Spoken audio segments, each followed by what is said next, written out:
Ryan, Welcome, everyone. Ryan, give it a second. Let him just play the short. Okay.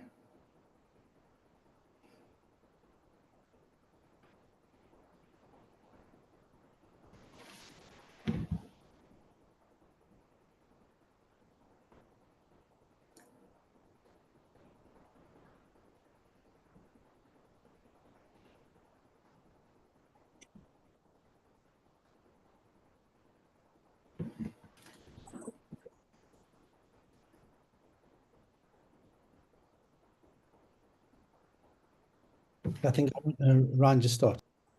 Okay. Good to have you with us, Rabbi. Welcome, everyone. Thank I'm you. Ryan. Today we're joined by the esteemed Rabbi Wawa Jacobson, a renowned Chabad rabbi, educator, and speaker whose insights into Jewish mysticism and Torah have touched audiences worldwide. Born in Crown Heights, Rabbi Jacobson grew up in a Chabad Hasidic family with early influences that sparked his lifelong dedication to Jewish learning and leadership. At just 17, he began transcribing the teachings of the Lubavitcher Rebbe Menachem Mendel Schneerson, deepening his spiritual and intellectual journey. Over the years, Rabbi Jacobson has held significant roles. He was once the editor-in-chief of a leading Yiddish publication and taught Talmud, Kabbalah, and Hasidic philosophy. As the founder and dean of the Yeshiva.net, he's made Jewish education accessible online, guiding students worldwide on a range of topics. His widely acclaimed talks address both timeless and contemporary issues, challenging and inspiring communities on the role of faith in today's world. Rabbi Jacobson is also a published author with works like A Tale of Two Souls and the Emunah series, a personal favorite of mine, offering profound insights into Hasidic thought. We're excited to delve deeper into today's topic, Modeh Ani, the prayer we say each and every morning upon opening our eyes, that has the ability to awaken the power of the soul, helping us to arise above obstacles, meet challenges, and approach each day with a sense of renewal. Please, everyone, feel free to send your questions. We're going to hear from the rabbi. You can type your questions into the chat box, and after the talk in about 45 minutes, we'll take questions. Rabbi Jacobson, it's truly an honor to have you as our guest tonight, and we look forward to hearing your thoughts and wisdom on the topic. Over to you. Thank you so much. Thank you, Ryan, and thank you, Rabbi Mesinter. Thank you for everyone involved in this great get-together dedicated to the gratitude prayer that we say every morning, Modeh Ani. And as you said, I'm going to speak for around 40 minutes, and then we'll open the floor to everybody's questions. Feel free to ask whatever you want, and God willing, we will address all of the questions. I just want to make sure, could you just give me an update that everybody could see and hear me? Absolutely perfect. Absolutely perfect. Perfect. Excellent. Okay. So thank you very, very much. First and foremost, this lecture is dedicated in memory of Meir Khan, Rabbi Yaakov Meir ben Rabbi Binyamin HaKohen, one of South Africa's most respected, foremost businessmen, headed a multinational corporation, president of Miracle Drive, a fundraiser for the Chabad House of Johannesburg, and in his honor, Chabad House Johannesburg has been running the Modeh Ani program. So this is dedicated in the loving memory and for the unique soul and in tribute to Meir Khan. Also, in loving memory of someone who I also had the privilege of knowing, Rabbi Kapel Bacher, Rabbi Avram Kapel ben Reb Shaul Halevi Bacher of blessed memory. He was the chairman of the Lubavitch Foundation of South Africa, and in whose honor Chabad House of South Africa, South Africa will in the coming months be publishing the great work known as The Essence of Chassidus, Inyana Shel Teiras HaChassidus. May both of their memories be a blessing to all of us, and may their souls continue to be sources of light, love, inspiration to their families, to their loved ones, to the entire South African amazing Jewish community, to all of us, to all of the Jewish people, Tehei Nishmasam Tzura B'Tzur HaChaim, and thank you very, very much. Let's delve in to the topic that we want to explore today, this evening. Here it's this afternoon, by you it's this evening. And that is the meaning of the prayer of Moda Ani, which is essentially gratitude. Gratitude for a new day.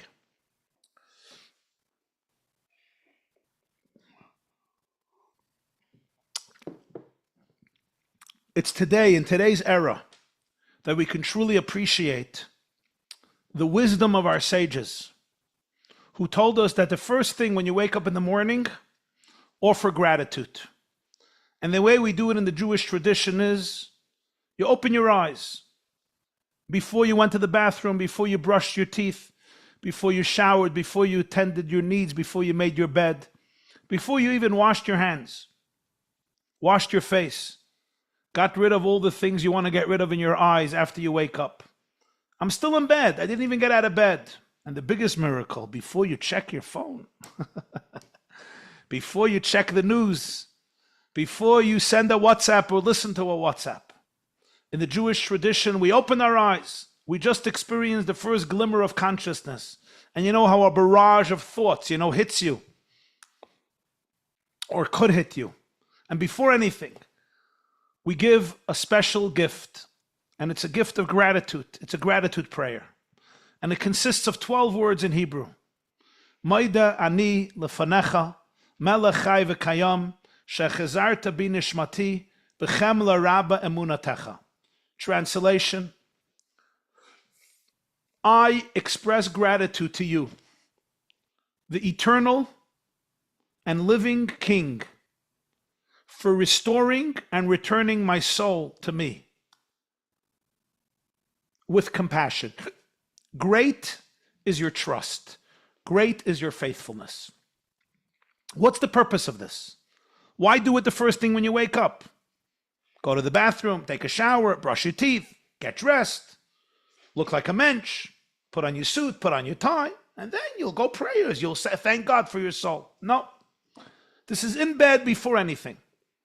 And the answer is because, as the Baal Shem Tov said, the first thought that we experience in the morning sets the tone for the entire day. It's like those who speak, give lectures or speeches, know that one of the most important things is, how do you start? How the plane takes off. Crowds give you approximately 12 seconds to show them that you're a captain of the ship that can be trusted, or you're a captain of a ship who's insecure. When you get up to speak, you have 12 seconds to show the audience that there's somebody here with full presence who's going to take control of this moment and will bring the audience with God's grace to a beautiful, majestic place, or to demonstrate that you don't know why you're there, you're incompetent, you're inept, you're not confident, you're insecure, you're overwhelmed, you're stressed, you're anxious. 12 seconds. And either they're with you or they're back on their phones. Moda Ani has 12 words, 12 seconds or a little less, in which we set the course of our day. What type of day is it going to be? Is it going to be a day of gratitude, a day of bliss, a day of focus, a day of meaning, a day of purposefulness, a day of emotional health and well-being? Or it will just be a frivolous day, a chaotic day, a day in which I'm trying to catch my tail, a day in which I'm trying to do everything and do nothing, a day in which I allow stress and anxiety to overwhelm me, a day for I'm not sure I'm coming, I'm going, because I'm always trying to catch something else, and I'm responding rather than coming from a place of being proactive. So the first message in Moda Ani is to be able to identify who you are. Who is it that just woke up? Who is it? Who am I? Who is this person who woke up? I woke up this morning. You woke up this morning. Who woke up? Who is it? And the first thing we say is, I'm grateful for the soul that you have given me. Hechazarta bi nishmati, you have given me a soul. What does that mean, you have given me a soul? What it means is that at my core, I'm not an isolated, broken, lonely human being. At my core, I'm a derivative of infinite consciousness. I'm a piece of God. I'm a fragment of infinity. I'm a spark of Hashem. I am a derivative of the consciousness of allness, of the consciousness of what the Kabbalists call Ein Sof, infinity. I am a direct link and a manifestation of the infinite love, bliss, light, wisdom, intelligence in the universe, which I am manifesting. When you say that you have a soul, you were given a soul, essentially means that essentially your life force is divine consciousness that is cruising and vibrating through your body. And that you and I and all of you and every one of us has an opportunity to live and facilitate and breathe and embody during this day. Why is this so important? Because it right away puts perspective on who I am and who I'm not. I could basically see myself from two perspectives. One is, I'm a needy person, and I need everybody's validation in order to fill my void. I'm always chasing and looking for another way of filling my voids by cravings that will, in my own mind, fill those voids. So one person is addicted to their food, another person is addicted to their alcohol, another person is addicted to their iPhone, another person is addicted to money, to power, this one is trying to people please, this one is seeking validation, this one is just anxious and overwhelmed and stressed. But what if I can go into a much deeper place? And the first moment when I woke up, even though there may be a lot of thoughts swimming inside my brain, and a lot of different emotions and a lot of different triggers, but what if I can actually, in stillness and silence, I can focus in a very meditative and serene and calm way on this truth. And the truth is, I am more than anything else, I am a soul. What the Tanya calls a chelik eloka mimal mamish, a literal piece of God above. If that's the case, essentially, I'm whole. Essentially, there is wholeness inside of me. Psalms describes God and says, confidence and joy is in his space. Oiz v'chedva b'mkomo. How do you know you're in touch with your soul? When you're in a space of confidence and joy. This doesn't mean I have no pain. This doesn't mean the world is complete. This doesn't mean I don't have work to do. On the contrary, I was sent down here because I have a lot of work to do. But it means that essentially, I'm in a place of very, very deep confidence and bliss. I may make mistakes. I'm not perfect. I have flaws. But in my deepest core, I'm whole. I'm fine. I'm perfect. I'm a piece of God. And that's non-negotiable. That's absolute. All of my anxiety, all of my overwhelmness, all of the emotions and thoughts that come in to hijack my soul have to be understood as hijackers. They're here and they can easily hijack me from my inner serenity. Now, this is much easier said than done. As I'm talking about it, I'm aware of the struggle even within myself because we have so many thoughts that give us different perspectives. No, you failed here. You were miserable here. You made a terrible mistake here. You're bad. You're not good. There's so much shame and there's so much blame and you should have done this and you could have done this better. You should have done that better.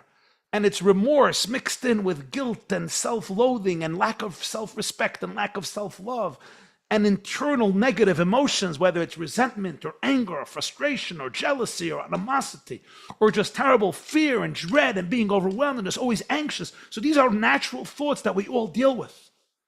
But as the great Hasidic masters explain, we always have to distinguish between the core and the shell, between the etzem, the essence, and the klipa, the husk. I have a lot of shells, and those shells may hijack me and may completely capture my brain. And now they want me and my heart to be incarcerated by their powerful, powerful, intense triggers. What Maida'ani is, come back to the core. Come back to the essence. I am grateful to you for the fact that I am a soul. Not only I have a soul, I am a soul. You know, we always say the soul is inside the body, but really it's the opposite. The body is inside the soul. The soul is in the body, but the soul is also above the body. The soul is divine consciousness. The body is one aspect of the soul. The body is inside the soul. The soul is not inside the body. The body facilitates and channels and manifests the soul in a physical way. A healthy body is a body that's aligned with the soul rather than a body that is in dissonance with the soul. So the first thing I want to go back to that core self. And now it's an experience of gratitude because the soul is always grateful. The soul is grateful for the opportunity to serve, for the opportunity to be a channel of infinite love, of infinite bliss, of infinite light, of infinite hope, of infinite healing. And here again, this is a litmus test. Am I in the space of my soul, or am I in the place of my shells, my husks? In the soul, there's gratitude. There's gratitude because there's serenity, there's calmness, because the soul knows that its entire function is to be a channel for God's light, and it's grateful for the opportunity. Wow, what did I do to deserve this? What did I do that I woke up this morning and I was given a gift of channeling the Creator into creation? What did I do? What did I do to deserve this? This is not my world. The oxygen that I'm inhaling, I didn't create. The 70 trillion cells that make my body function, 70 trillion cells working in perfect synchronization, don't belong to me. I did not design them. I did not mold them. I did not conceive of them.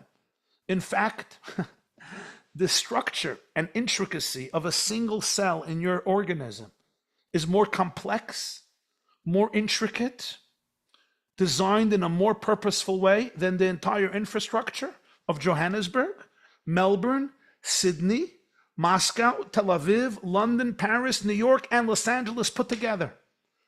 The crazy, insane complexity and intricacy in a singular cell is mind-staggering. It's mind-blowing. It's astounding. It's astounding beyond what words can even describe. I made nothing of this. And yet, I was given the privilege to manifest the infinite Creator inside this miraculous body this morning once again. Wow. Wow. That's pretty awesome. That's pretty intense. Now, as we say this, but there's other thoughts, right? The other thoughts say, yeah, but you failed. You didn't give a good class. Oh, you're boring. Oh, they're falling asleep. Oh, they're texting. Oh, what happened yesterday at the business meeting? Oh, what happened between you and your spouse this afternoon? Oh, what about this child? What about that child? And what about this failure? And what about this issue? And then what's going on in the world? We have an elections date. We have elections happening today. So lebedik and freilich, right? Crazy world. I can go to all these places and have so much to do. And what's happening in the bank? And what about this, that? Oh, and then have this issue, and now have this issue. And crazy to-do list. Who has time for gratitude? Who has time for prayer? Who has time for serenity? But then we schlep through the day with such heaviness. And it's not to judge ourselves or to judge anybody. It's very natural to go there because it's so easy for us to be schlepped down by all of these different types of thoughts that want to derail us from the truth. And how does it derail us from the truth? It diverts us from focusing on the real issue here. And the real issue is you're good. You're safe. God loves you. In fact, you're a piece of God. You're a derivative of God. You are a manifestation of Hashem's light. That's what it means that you have a soul. That is the soul. It's not that you're a good guy because you achieved a lot, or you're a great woman because you fulfilled all your duties. It's the opposite. You're essentially and intrinsically whole. The Tanya says that the soul is perfect. It doesn't come down for a tikkun. It doesn't need to correct anything. It comes down to lift up the body and to lift up the animal consciousness, which is the physical life of the body, the life that lives in the blood. So we thank and we're grateful for the fact that we can go back to this inner place of serenity and calmness beyond all these thoughts, beyond. There's that stillness, what Elijah calls, what the Bible calls kol d'mama daka, that still inner voice of the little child inside of you and the little adult inside of you, or the big adult inside of you, which is a piece of divine. So that's why the first thing we say is, I want to thank you, Melech Chai V'Kayim, eternal and living and enduring consciousness, that you gave a piece of this consciousness into me, and I can be a flow of that light. And that's what I want to be today. I want to be today an ambassador of love, light, hope, truth, clarity, healing, redemptive consciousness. We add something else in this prayer. We say, Rabba Emunasecha. What does that mean? Literally, it means your trustworthiness is great. Why are we talking about your trustworthiness? One way of saying it is maybe God decided to give me back my soul after my sleep. That's true. But there's something much deeper. And that is Moses, at the end of his life, in the end of the book of Deuteronomy, he calls God Kel Emunah, a trustworthy God, a God of faith. What does it mean God is a God of faith? That God has faith in God?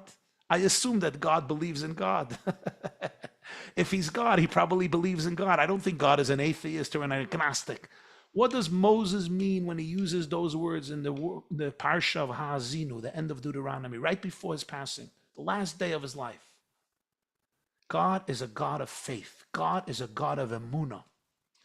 So the Sifri, the Midrash, says as follows: Shehemin ba'olamai ubarai. God had faith in his creation.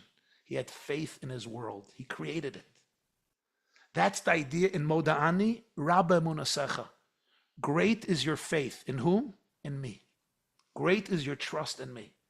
You created me another day. You gave me another day. You believe in me. You trust me. You know I have flaws. You know I have insecurities. You know I made mistakes. You know I have transgressions. You know there's things that I need to fix and I need to heal and I need to repair.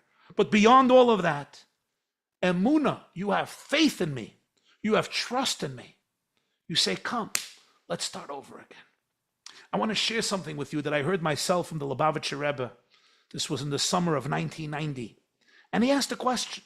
He said, why did God create our systems in a way that we need so much time for sleep every single 24-hour cycle? Maimonides writes that a person should sleep 8 hours. If you need more, you should sleep more. He feels that the healthy lifestyle of a person is to sleep 8 hours. Now, I know some of you get away with 7. I know some of you get away with 6. And I know some of you get away with 5. And some of you get away with less. And I guess every person has to see what works for them. But very often when people are sleep deprived, they think they don't need to sleep, but they become passive aggressive. They're angry, they're dysfunctional, or certainly they're not optimizing their creativity and their potentiality. So as much sleep as you need, but we all need many hours of sleep, and some of us would do well with getting the full 7, 8, 9 hours of sleep, especially when you're younger and the brain is growing. And the Rebbe asked a question: what a waste of time. You say, well, we need to sleep for our bodies to replenish, for our souls to regenerate, for our psyches to be able to let go, for all the dirt to get recycled and dealt with, and the debris, all the processing in our dreams. We need it. I get it. But God could have created a biological system that we would need an hour of sleep, a half an hour of sleep, maybe 5 minutes of sleep. No, it does not work. Some animals need much less sleep, right? Some animals just sleep a few minutes at a time. What is the meaning of this? And the Rebbe said something very profound. I'll never forget it. Summer 1990. He said, because God wants to give us the ability every day to start life as though it was completely new. And for this, we need to be able to interrupt the old and be open to the new. If sleep would only be a half an hour, or even a little more than that, there would be a constant continuum in life. God wants to give us the ability to be able to experience newness, freshness. We say in the prayers, he renews the creation every single day. The Baal Shem Tov says, every moment the world is recreated from nothingness into somethingness. That means to be fully alive, it's always about being present in the now. Now is always the most important moment. There was a great mentor of Mendel Futerfas, a great chassid. He used to say, the most important place and most significant and majestic place you'll ever be is the place you're in right now. The greatest moment you will ever experience is the moment you are in right now. And the most important and fascinating person you'll ever meet is the person you're speaking to right now. That means I'm talking to myself. What is the greatest and most important lecture or class that I will ever give in my life? And the real answer the Baal Shem Tov says is, right here, right now. You are the most important people I'll ever meet. But why? Because it's now. Because if I'm living in yesterday or I'm living in tomorrow, I'm not living at all. Life is a constant flow. It's a dynamic flow. It's like oxygen. You inhale and exhale, not yesterday's oxygen. It's constant. You inhale, you breathe in, you The word neshama comes from the word neshima, which means breath. The end of Psalms is kol haneshama tahalal yudke halaluka. Every soul will praise you.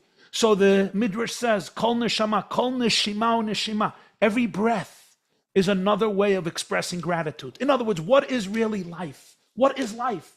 Is life pressure? Is life anxiety? Life is the breath of life that I'm taking right now. That is life. There's nothing else to life.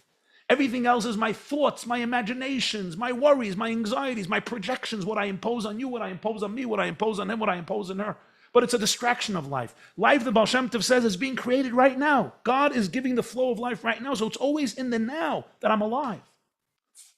Completely. And specifically every day, it's a new life. It's not just another day, it's a new life. So the Rebbe said if there wasn't sleep, everything would just be on and on and on. Sleep is really the ability to say, it's all new. You say, yeah, but our memory keeps us stuck in the past. This is where Moida Ani comes in. Moida Ani is the ability to say today, you gave me back my soul. And that soul is perfect. It's like the soul of a 1-day-old child because the soul remains pure, untarnished, unscathed.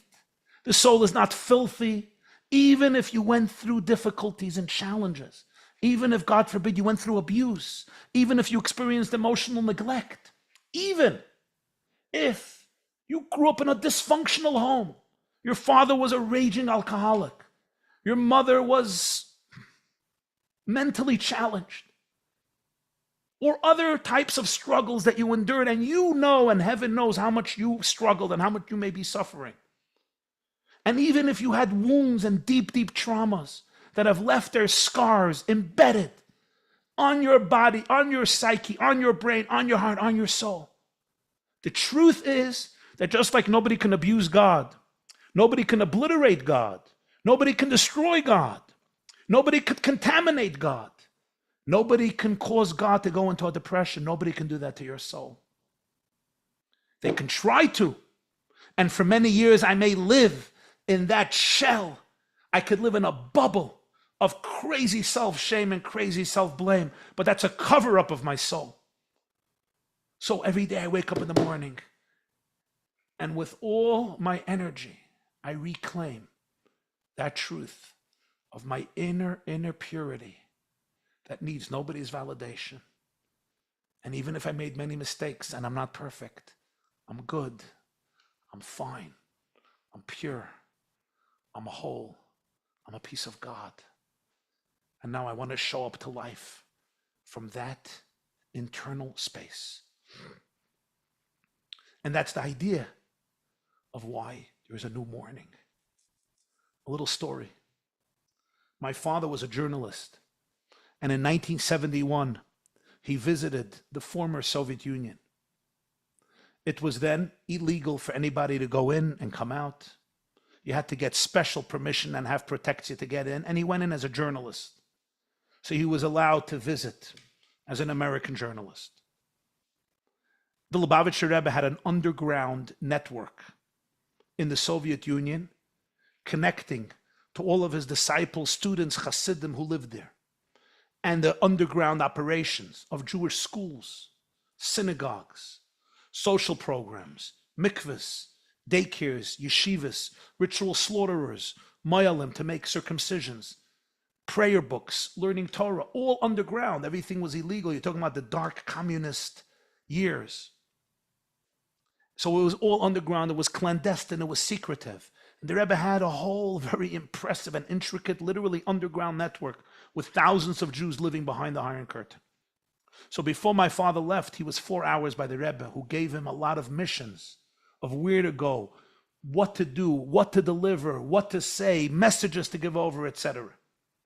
When my father came back from the Soviet Union, this is in the winter, this is, I think, December 1970 or January 1971, the beginning of 71. He shared this. He went in to visit the Lubavitcher Rebbe for a 4-hour audience, which lasted from midnight until dawnbreak. And he basically shared with the Rebbe all of his experiences and his encounters with hundreds and hundreds or dozens and dozens of Jews living in the Soviet Union, some of them suffering terribly and committed to Jewish observance and Jewish education under unbearable circumstances, Remember, if you didn't work on Shabbos, they confiscated your work ID. You could be sent to Siberia. If they found out that you weren't sending your kids to the public school and you send them to Jewish education, you could be imprisoned. I mean, it's a crazy country, a sick country, a toxic country. What the Jews in the Soviet Union suffered was unbearable. People don't even know about it. And my father was sharing with the Rebbe all of his experiences, the people he met and their families, and the Rebbe asked him questions. And he said that during the night, there were times that the Rebbe literally put down his head and just started to cry because he had a personal and intimate relationship with so many of the people there. And it was a difficult 4 hours just reporting on this story and that story and this family and this community and this shul and this synagogue and this underground network.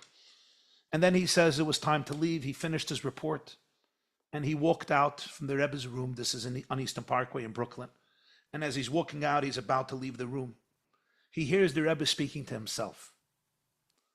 And the Rebbe looked out the window of his room, which faces Eastern Parkway, if you're familiar with Brooklyn geography. He looks out and he could see that the sun is about to come up. It was already dawn break and soon would be sunrise. So the sun already cast its rays on the part of planet Earth that the Lubavitcher Rebbe could observe from his chambers in the Crown Heights section of Brooklyn, New York, in the United States of America.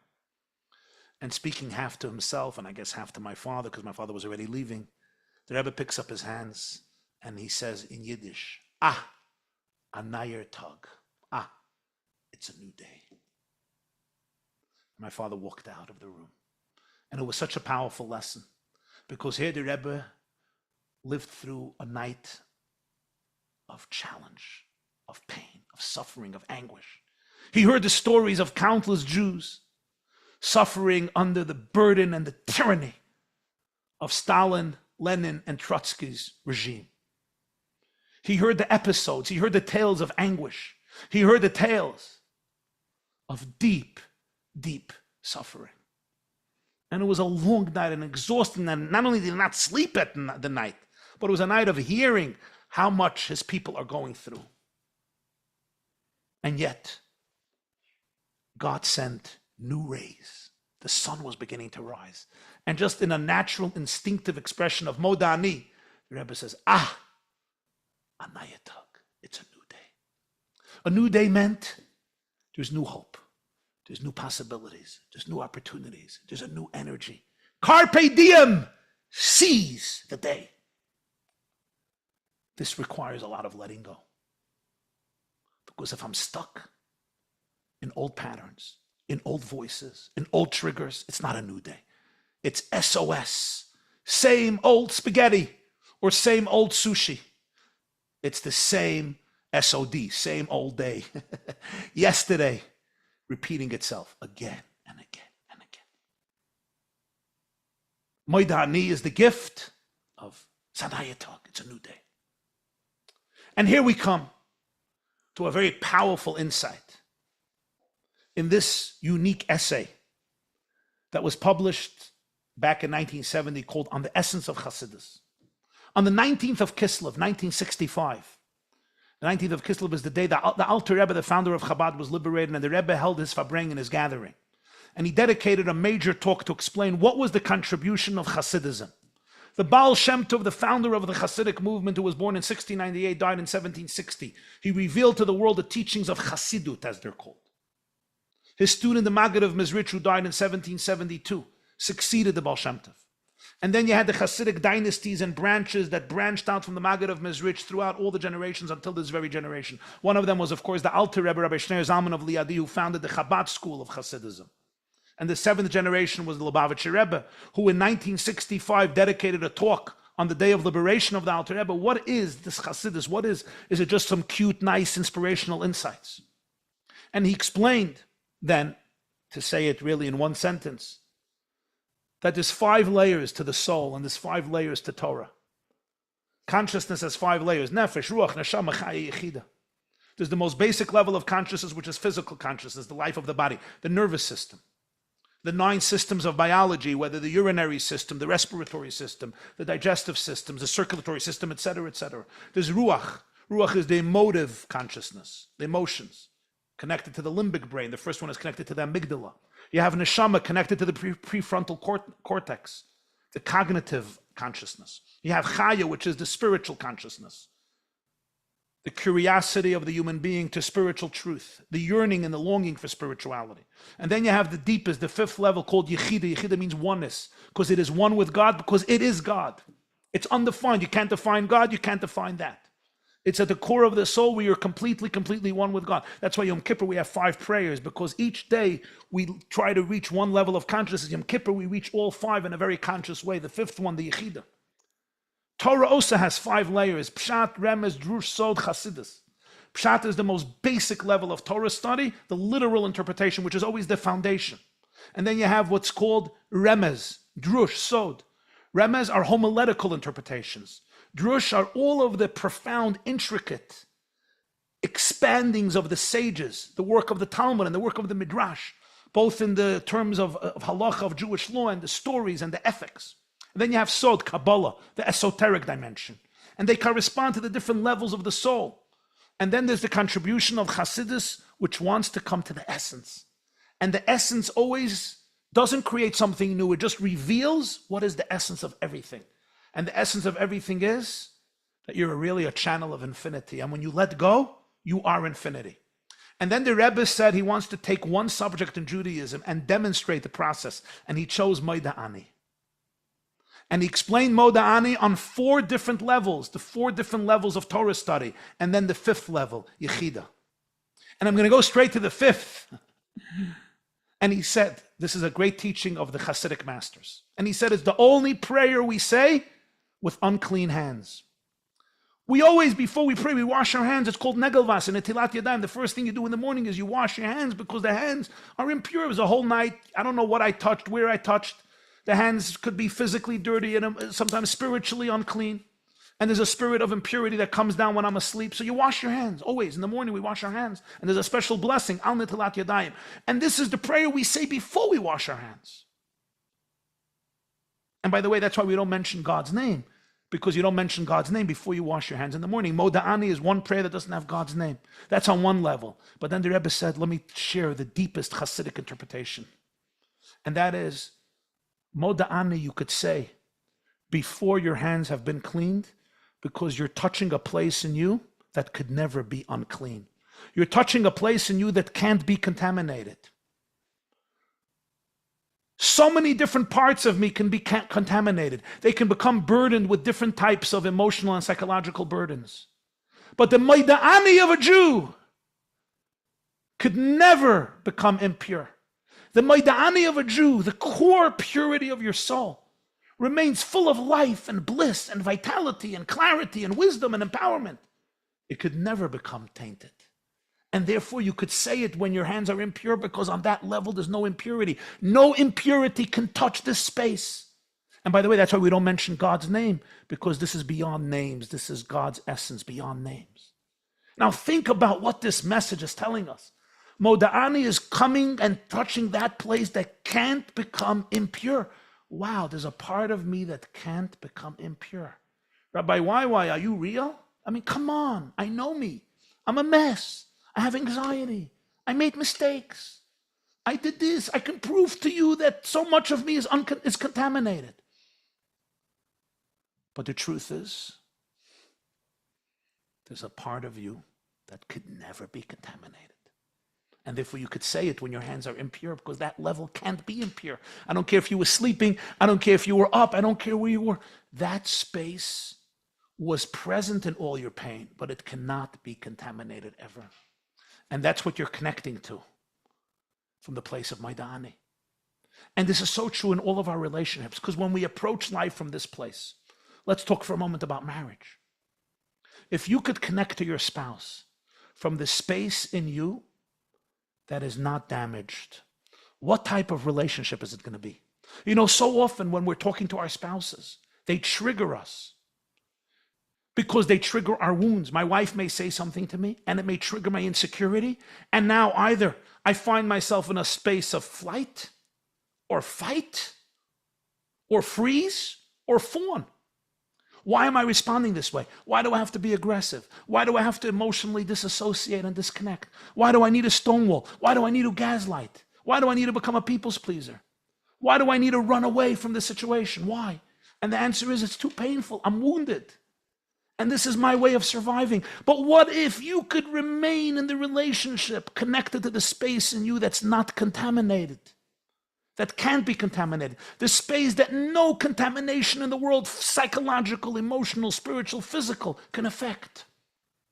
Then you remain whole. And then you could reply to her or to him from that space. You can watch all these thoughts in you. You can see all the triggers in you. You can hold space for them and have compassion and empathy for them. But you don't step away from the core self, which is safe, which is whole. That's the Maida Ani inside of you. That can be said before your hands were clean, before your hands were washed. What if you can relate to your children from that space? Sometimes your child may trigger you so heavily. Your teenage girl or boy may say something that you feel is rude or obnoxious or self-centered or narcissistic or unappreciative, and you want to lash out at your son. You want to lash out at your daughter. You want to say, chutzpah in this house will not be tolerated. You are so unappreciative. But really what's happening is my own wounds are being triggered. My 17-year-old or my 15-year-old is triggering the child inside of me who never got recognition or never got validation or is so deeply scathed or so deeply wounded. Or the child inside of me who is scared, who's trying so hard to make this perfect family and is failing again and I feel like such a loser. Or maybe my child is teaching me that I'm a failure and I don't get the nachas that I deserve. And they're triggering so much anger in me and I get it. But what if you can respond to your child from your pure, untainted soul that is a derivative of divine consciousness and is whole, it's full, it's confident, it's joyous, it's blissful, it's calm, it's serene. You know why? Because it's a piece of God. Now respond to your child. Ooh, it's going to be a different response. You'll hold space for their pain. You'll hold space for your pain with empathy and compassion. But you won't be derailed. You won't go down a rabbit hole of anger, resentment, frustration, anxiety, being triggered. You'll be able to choose a reaction that is expressing your desire to connect and to remain attached. Imagine you could respond to your own triggers from this space, from this inner soul that is whole and untainted. You don't have to blame yourself. You don't have to scream at yourself. You don't have to tell yourself, I'm such a loser, I'm such an idiot. Try it right now. Can you just hold space with compassion and empathy for all these critical thoughts inside of you, for the harsh inner critic inside of you that's constantly always trying to derail you? Just hold space for it and say, I'm so sorry you have to go there. But always have in mind that inner core that remains safe, remains calm, even if your brain is not letting you experience it. The same is true when you go to work and when you meet friends and throughout our relationships and even the way we relate to the news and the way I sit down to eat a meal. Because at every moment I can choose either to be aligned with my soul in the space of my infinity or to be detached and drift away. I'm going to conclude with a story. And the story is about a great Lithuanian sage. His name was Rabbi Yecheskel Abramsky.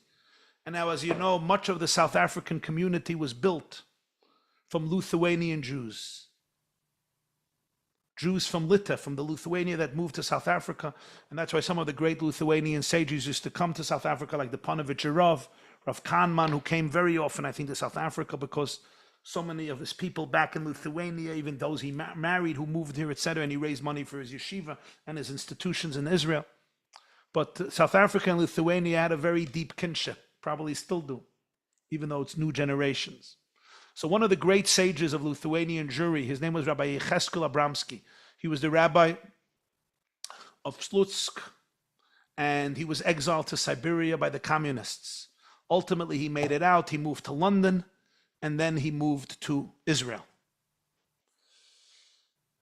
He had a son who became a real left-wing communist. Oh my God. A real communist. But he himself was a Torah giant. And he wrote a lot of books. Chazon Yecheskel. I mean, he was a very interesting personality. He was in Siberia for 3 years. He came out and he went to visit the previous Lubavitcher Rebbe, Rabbi Yosef Yitzchak Schneerson, whose namesake I carry. I'm privileged to have his name, Yosef Yitzchak. Why is Yosef Yitzchak? And he visited the previous Lubavitcher Rebbe who ran the underground network in Russia in the 1920s and 1930s. And he shared with him a memory of from Siberia. And he said as follows: every morning he woke up in the gulag, in his barrack. What did he have? Garnished, nothing. But he said, Moidani. Moidani lefanecha, I thank you, Hashem, eternal King, enduring King, living King, for giving me back my soul with compassion. Great is your trust. Great is the emunah. Great is the trust in you. Great is your faith. Great is your emunah. And he said one day, he asked himself, why am I thankful? Why am I grateful? Why am I grateful? What do I have here? I don't have my wife. I don't have my children. I don't have a home. I don't have safety. I don't have a shelter. I don't have security. I certainly don't have a job. I don't have my health in optimal shape. I am a slave laborer of Stalin, of Joseph Stalin, Yamach Shemai. A victim of the communist hell. A slave laborer in Joseph Stalin's gulag, where Stalin managed to murder between 20 and 50 million people during his reign of terror from 1924 until his death in March 1953 in the week of Purim. Stalin killed tens of millions of people. He killed more people than Hitler killed. Why am I thankful? Why am I saying Maidani? What do I have? What do I have here? That's what he tells the Lubavitcher Rebbe. And as I'm saying it, I have all this ambivalence and all this guilt, like I'm a hypocrite, I'm inauthentic. No, I'm not grateful. My life is a curse, my life. And then he said to the Rebbe these words. He said, and then I came to the last words, Rabba Emunah Secha. Great is your emunah. Great is the faith that you have, or great is your faith, or the faith in you. And I realized, that's what I'm thankful for. I'm thankful for the fact that I have faith. I'm thankful for the fact that I have Rabba Emunah Secha. I have my faith in you. I have my trust in you. Wow, I have you. And at that moment, I could cultivate the frequency of trust and surrender. That despite the fact that so much in my life was difficult, and so much of my life was incomprehensible, and I did not know the future, and I did not control the future, and I was deprived of the most basic necessities of a human being, and deprived of the most basic things that give us our dignity and our freedom and our liberty, first and foremost, that I can move according to my own will. And it was all taken from me. One thing they couldn't take from me: my trust in you, my faith in you, my relationship with you, my ability to show up with my full authentic self. And the Rebbe looked at him and said, wow, sometimes it takes a person to be 3 years in Siberia to reach such an insight and to share it with me. What a gift you're giving me, the Rebbe said. Sometimes a person could be 3 years in Siberia, and that's when they can reach this level of awareness. The Rebbe was thanking him because here was a Jew who took his negative, crazy experience, and it gave him such an awareness, such an elevated consciousness that he might have never had. And the Rebbe was thanking him for being this person and for sharing it with him. And I thought to myself, in each of our lives, there are struggles, there are challenges, there are things we have to work through.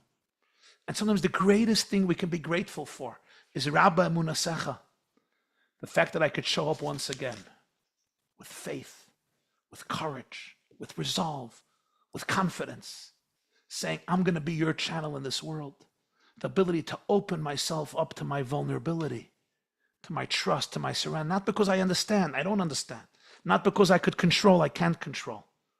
But it's the gift of surrendering to that which we know is the source of all love, the source of all bliss, the source of all intelligence. The infinite we can't comprehend. we can't grasp. We can't make sense of it because if we do, it's not infinite. It's only what my logic can comprehend. What I could do is I can open myself up to it and surrender to it. And in that surrender, there is so much gratitude.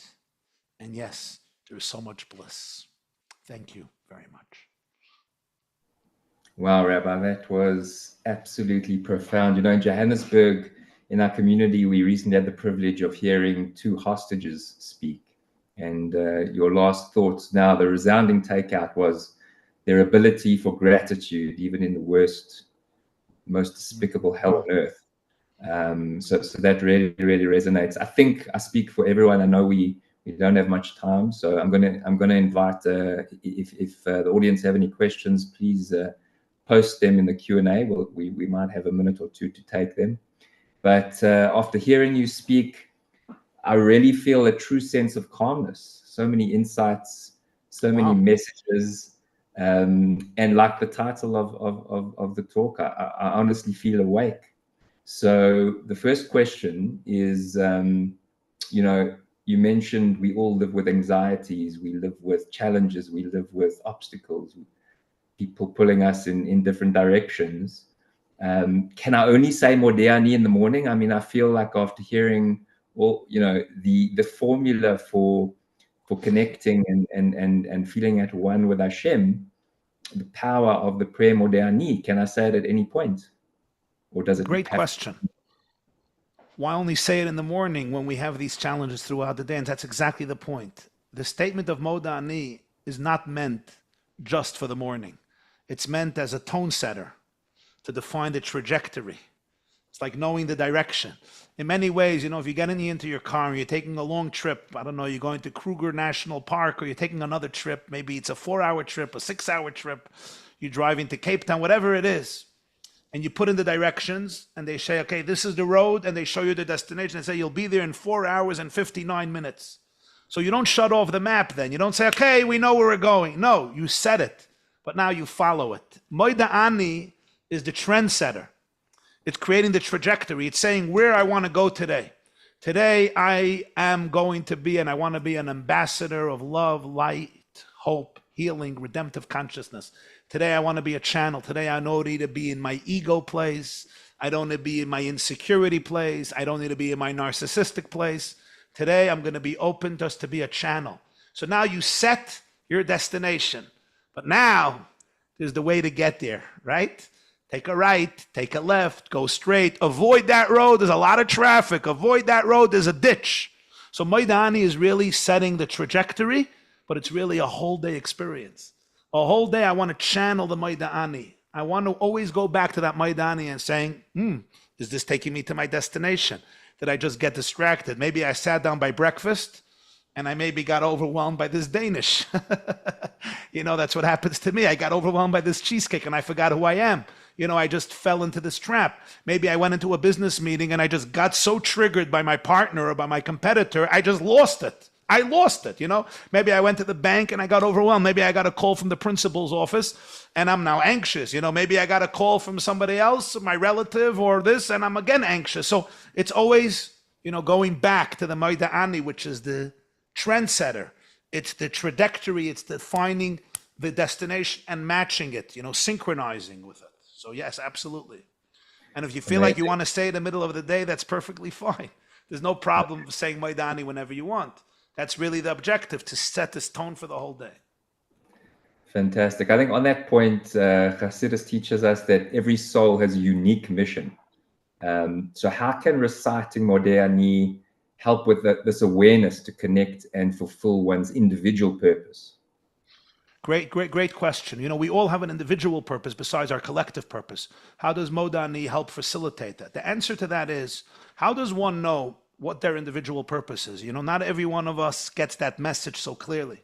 The answer, of course, is a few things. Number one, you have to look at where you were born, where you live, the circumstances of your life, the gifts you were given, the resources you have, the challenges, problems, and struggles you have, and the circumstances that define your life now, because those are usually essential to your mission. So that's number one. Number two, You have to look at those things that you know are important, but they're very difficult for you, because usually that's part of your mission. That's why there's so much resistance. And number three, you have to ask yourself, is there a passion or skill that you have that is also a need for the world? Because usually where your passion meets a need in the world, usually that's where your mission is. Sometimes I may have passion, but nobody needs it. It's useless. Sometimes there's a lot of needs, but I couldn't care less for it. But often when there's two things, where you have a passion and there is a need, usually that's where your purpose is. And that's where Moed Ani is so helpful, because it helps on all three counts. First of all, it allows me to embrace my circumstances, my journey, where I was born, how I grew up, where I am today as a result, realizing that this is exactly where my soul needs to be. Number two, it helps me crystallize the fact that if there is resistance, it doesn't mean I have to back off. It means that my soul has the gift and the opportunity and the empowerment to be able to prevail. And number three, it asks me to always tune in to what my energy and light is, so I could give it to the world. Wow.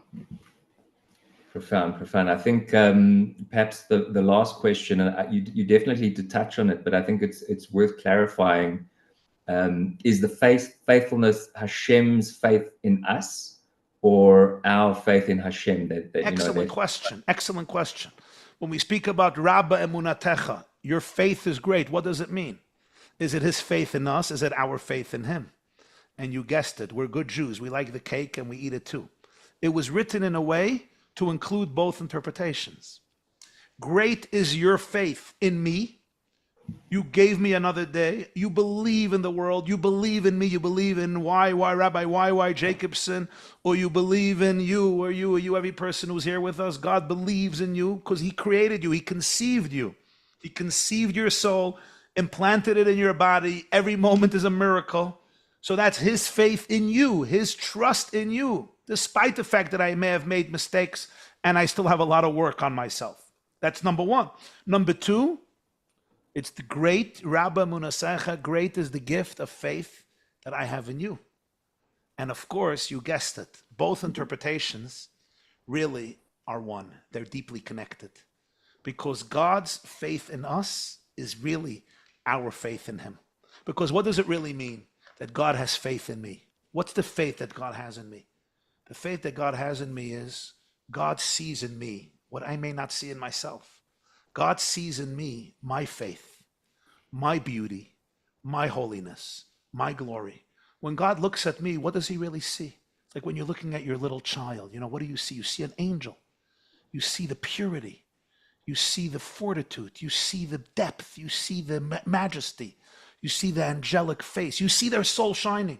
What's the challenge? The challenge is when that child is now 14 years old, could you still see the same angel? Michelangelo was once asked how he sculptured David. And you know what he said? I saw the angel trapped in the marble, and I chiseled away on the marble, and I set the angel free. That is what faith is. Faith is the place where you and God meet, where God's faith in you and your faith in God join to become one and the same. That's the place where the two meet. God's faith in you is unshakable because your faith in him is unshakable. Wow. And with that faith, I think we can tackle anything that comes our way during the day. So what a message to end off on. I think certainly for me, and I think I speak for many others in the audience, I can see the comments coming in that certainly going forward, I will be saying Modeh Ani with a renewed sense of understanding, of gratitude and intention. Rabbi, thank you. It's really been a privilege and an honor to even listen to you, and to talk to you is one of my highlights. So thank you for your profound wisdom, for your passion, and for your inspiration to us all. Thank you. Thank you. Thank you, everybody. The gift. And I want to thank everybody who came here today, this evening, and who's part of this initiative and this program, and thank Chabad of Johannesburg for putting it together. And I also want to, I want to tell all of you, when we wake up in the morning, it's a very, very powerful moment. It's a very, very special moment. if you could learn this prayer, because you don't want to go and schlep a prayer book, but if you could learn, there's just 12 words, and you could say it in Hebrew or in English or in both, and really open your eyes and just let go. And I'm going to say something very personal and very vulnerable. For a lot of years in my life, right when I woke up in the morning, very negative thoughts would come into my brain. I don't even know why, but they would come into my brain. And I would go to the bathroom, brush my teeth, do whatever I got to do. And these crazy thoughts would come into my brain. I didn't know how to get rid of them. Like, I didn't ask for them. I didn't control them. I wasn't looking at my phone. I wasn't reading the news. I wasn't watching a horror movie. But these crazy, crazy thoughts came into my brain. And I had to do a lot of work around that, really, like a lot of emotional work, because a lot of crazy stuff I had to deal with these thoughts. And one thing I recently started to do is I say Moida Ani, right? And then as I get out of bed, I will repeat those words. I will say, Ein Oid Mulvadai, there's nothing outside of him. There's nothing outside of him. I'm part of him. Ein Oid Mulvadai. It's good. Everything is good. And I found more and more that these thoughts slowly started to banish. And in each and every one of our lives, when you wake up in the morning, it's a very, very powerful moment. If you could just let go and tune into those words. And if you have to repeat them, repeat them. You have to repeat them a few times, repeat them a few times.